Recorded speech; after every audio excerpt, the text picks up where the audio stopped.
क्या तुम लोग भी दिलजीत तो कोल्डप्ले का कॉन्सर्ट में जा रहे हो? नहीं जा रहे हो तो तुम लोगों ने ये वाले कमेंट्स तो जरूर सुने होंगे, भाई दिलजीत के कॉन्सर्ट में चल रहे हैं। ये दिलजीत की कॉन्सर्ट की टिकट इतनी महंगी क्यों है भाई? लोग इतना पागल क्यों हैं लाइव म्यूजिक कॉन्सर्ट को लेके?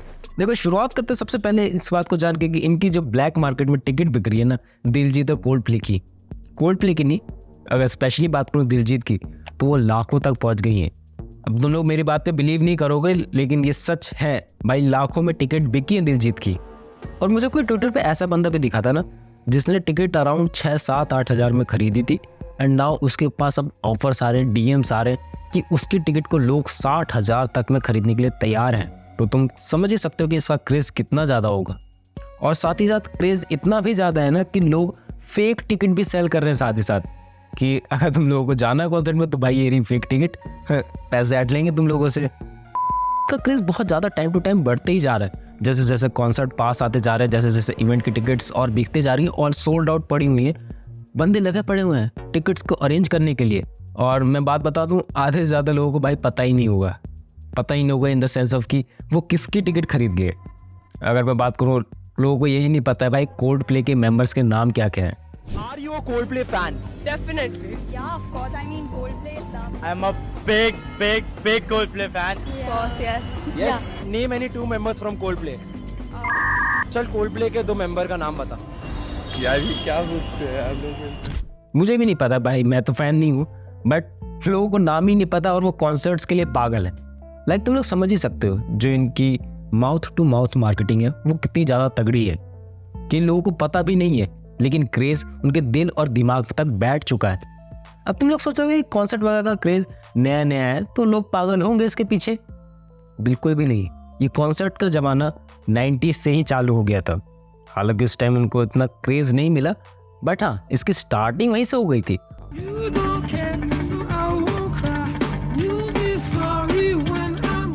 और इसकी स्टार्टिंग का बिग मूवमेंट तो मुझे याद नहीं है, लेकिन इसकी 90s या फिर 20s में जब माइकल जैक्सन इंडिया आया था ना, तब तुम लोगों को पता होगा कि क्रेज़ कितना ज़्यादा था उस टाइम। अब तुम लोगों को नहीं पता होगा, मतलब मैक्सिमम जनता पैदा नहीं हुई होगी, मैं भी नहीं हुआ था, बट तुम लोग उसका क्रेज़ जान सकते हो कि जब माइकल जैक्सन आया था, नाम से ही बंदे को जानते ब्रो। तो उस टाइम तो इंटरनेट भी नहीं था। उस टाइम लोग कैसे जाने होंगे भाई माइकल जैक्सन आ रहा है? लोग लाखों करोड़ों की तादाद में खड़े हुए थे उससे मिलने के लिए। करोड़ों तो ज़्यादा बोल दिया, लेकिन खड़े हुए थे। और ये कॉन्सर्ट के पीछे तुम लोग कह रहे हो कि भाई बंदे बेफालतू में पागल है, बंदे बेफालतू में पैसे इतने ज़्यादा इन्वेस्ट कर रहे हैं। क्या ज़रूरत है उनको इतने ज़्यादा इन्वेस्ट करने की? जस्ट एक कॉन्सर्ट तो है, जस्ट हम लोग जा ही रहे हैं किसी कॉन्सर्ट में, बस वो बंदा लाइव जाके गा देगा जो भी इसको गाना होता है। पंजे तारा बेकी ओके बैकटा रे मैं तेरा सारा गुस्सा, थोड़ा फ्लो में निकल गया। सो बंदे इतने पागल क्यों हैं? देखो, जब इनसे बात करी गई ना, जो भी बंदे कॉन्सर्ट्स को अटेंड करते हैं, तो वो जस्ट कहते हैं कि ये सिर्फ एक एक्सपीरियंस है। जहाँ वो बंदा सामने गाता है तो कैसा लगता है, जस्ट वो उस चीज़ को एक्सपीरियंस करने चाहते हैं, जस्ट उस चीज़ के पैसे देते हैं। अगर तुम्हें मैं और एग्जांपल लेके बताऊं, जो भी बंदे कॉन्सर्ट अगर में जाते हैं तो वो बोलते हैं कि इज़ जस्ट लाइक वो किसी राइड में बैठे हुए हैं, जाइंट व्हील वगैरह, रोलर कोस्टर वगैरह, जिसके वो सिर्फ एक्सपीरियंस के पैसे देते हैं। सो दैट्स कॉन्सर्ट में जाने के लिए वो सिर्फ अपने एक्सपीरियंस के पैसे दे रहे हैं। बट तुम लोगों को लगता हो कि बहुत हाई टिकट प्राइस चार्ज करा दिलजीत। अगर मैं रियली बताऊँ ना, सो ही डिज़र्व इट, क्योंकि ये इंडिया की म्यूज़िक इंडस्ट्री ने भाई बहुत ज़्यादा बकवास है। बहुत ज़्यादा बकवास कहूँगी, लोगों को पे नहीं करा जाता है जितना वो डिज़र्व करते हैं। लाइक तुम लोग ऐसे कितने आर्टिस्ट को जानते होंगे जो अपना लोनली कमाते हैं, lonely in the sense of कि वो किसी बॉलीवुड सॉन्ग के लिए नहीं कमाते हैं, उसके अलावा उनके पास कोई चारा है कमाने का। अब तुम लोग कहोगे स्ट्रीमिंग सर्विसेज पे लोग कमाते हैं डाल के, भाई स्ट्रीमिंग सर्विसेज भी इतना नहीं देती हैं, उनमें उसका घर तक नहीं चलेगा। और अगर मैं कंपेयर करके बताऊँ ना, तो मैं जो भी बाहर के लोग हैं, like the example of the Justin Bieber, थोड़ा बड़ा एग्जांपल ले लिया, लेकिन भाई उनके पास सब कुछ है, उनके पास एक अथॉरिटी भी है जो इसको ओन करती है। लेकिन हमारे पास अथॉरिटी है, ऐसा नहीं है सब कुछ नहीं है, लेकिन उसको रेगुलेट करने के लिए सही बंदे नहीं है। लाइक मैं अगर कोई गाना गाता हूँ या फिर मैं कोई भी ये वीडियो वगैरह बना रहा हूँ, सो मुझको इसकी लॉयल्टी आती रहेगी। इन फ्यूचर जब ये चैनल मोनेटाइज होगा तो मेरे को पैसे आते रहेंगे।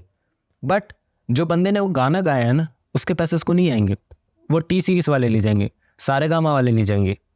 उसको हर महीने पैसे नहीं मिलेंगे जब भी उसका कोई गाना सुनेगा। ये इंडिया में मेनली बता रहा हूँ मैं। लेकिन बाहर के देशों में ऐसा नहीं है।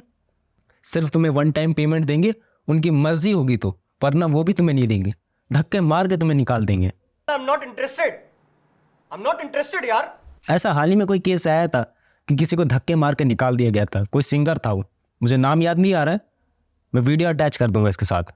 क्योंकि म्यूजिक कंपनी चाहती है कि मैं अपने म्यूजिशियन से, शंकर एहसान लॉय से एक क्लॉज साइन करवाऊं जो इलीगल है। तो मैं तो मार खा के आया, मेरे तो 2 हफ्ते बाकी रह गए, मेरा म्यूजिक भी नहीं अवेलेबल है।